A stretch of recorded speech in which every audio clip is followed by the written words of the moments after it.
Hello MA previous हम लोगों ने क्लास में रामास्वामी नायकर तक किया था। नायकर के बारे में जैसा कि हमने बताया था आप लोगों को कि उन्होंने जो है कि धर्म सुधार के लिए और जातीय भावना के जो भेदभाव होते हैं उनको सुधार के लिए बहुत सारे काम किए थे।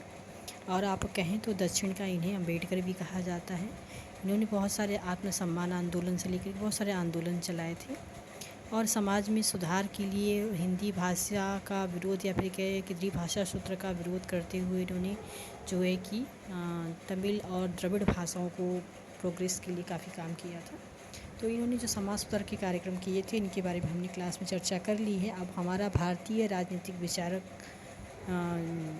जो आपका थर्ड पेपर है, फोर्थ पेपर है, इसके अंतर्गत जो है आपके लास्ट चैप्टर में लास्ट बचे हुए हैं अरविंदो घोष बचे हुए हैं।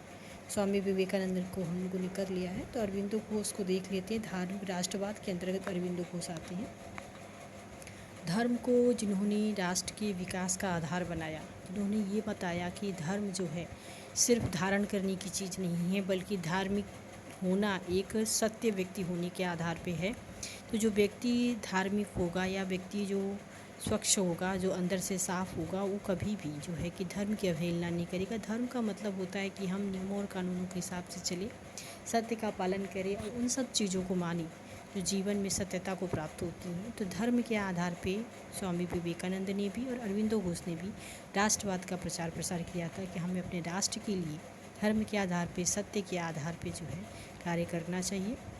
तो जब हम अरविंदो घोष की बात करते हैं तो अरविंदो घोष के संदर्भ में आप यहाँ देखें, इनका जन्म कोलकाता में 15 अगस्त 1872 को हुआ था और इनके पिता डॉक्टर थे और इनने बहुत सारी इकाइयों में काम किया, संगठन में काम किया और ये दर्शन शास्त्र का इन पर बहुत प्रभाव था। दर्शन शास्त्र क्या होता है? जो ये मानता है कि हर चीज़ में प्राण है, हर चीज़ में जीवन है, जैसे घर हो, पेड़ पौधे हो, वो इन सबको निर्जीव नहीं मानते बल्कि सजीव के रूप में व्याख्या करते। उनका मानना है कि हर किसी में जीव है, हर किसी को सुकून चाहिए, शांति चाहिए। इसलिए वो जो है कि दर्शन भी मानते हैं कि हर चीज़ में आत्मा होती है, उसकी अपनी सोच होती है, तो उसके हिसाब से वो दर्शन को काफ़ी महत्व देते हैं।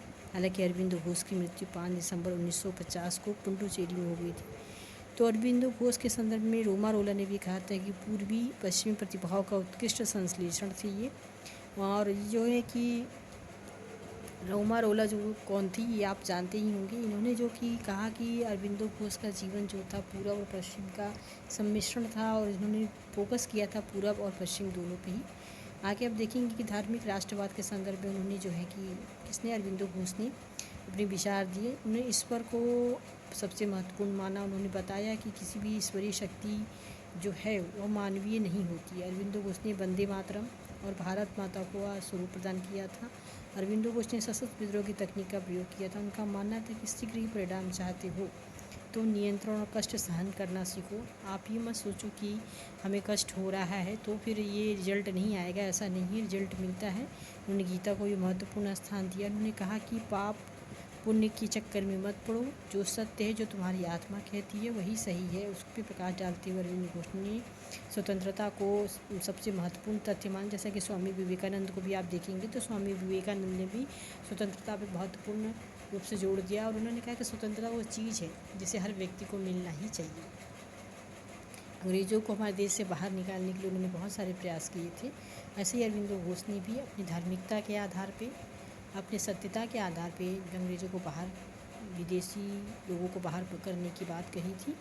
तो अरविंदो घोष ने शांतिपूर्ण प्रतिरोध की बात की थी। उनका कहना था कि हमें प्रतिरोध भी करना चाहिए, किसी चीज़ का विरोध भी करना है तो शांतिपूर्ण तरीके से करना चाहिए, वो ज़्यादा प्रभावी होता है।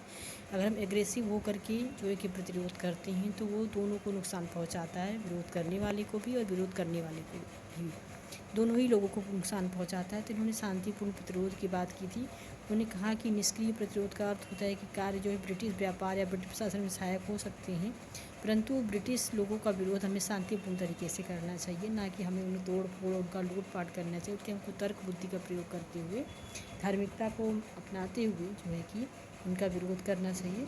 और हम देखें जो अरविंदो घोष की प्रमुख पुस्तकें जो थी life divine, essays on, Gita, Savitri, the future poetry, इस तरह से अरविंदो घोष के बारे में जो है कि बहुत कुछ नहीं देखने को मिलता है।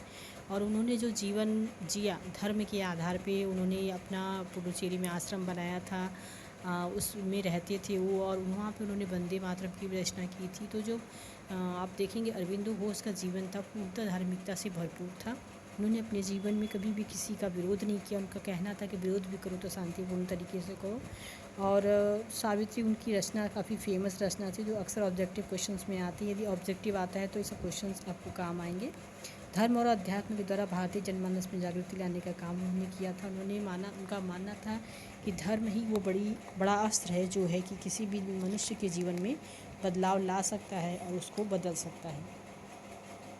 तो अरविंदो घोष के संदर्भ में बहुत कुछ था नहीं, तो इतना ही सब कुछ है अरविंदो घोष के संदर्भ में। साथ में हम देखें कि हमारा जो फोर्थ पेपर है इंडियन पॉलिटिकल थॉट, ये इसके साथ ही ख़त्म होता है। और आगे नेक्स्ट जो हमारा थर्ड पेपर है जिसमें है वेस्टर्न पॉलिटिकल थॉट, जिसमें हम पश्चिमी विचारकों को पढ़ेंगे, प्लेटो अरस्तू वगैरह को पढ़ेंगे।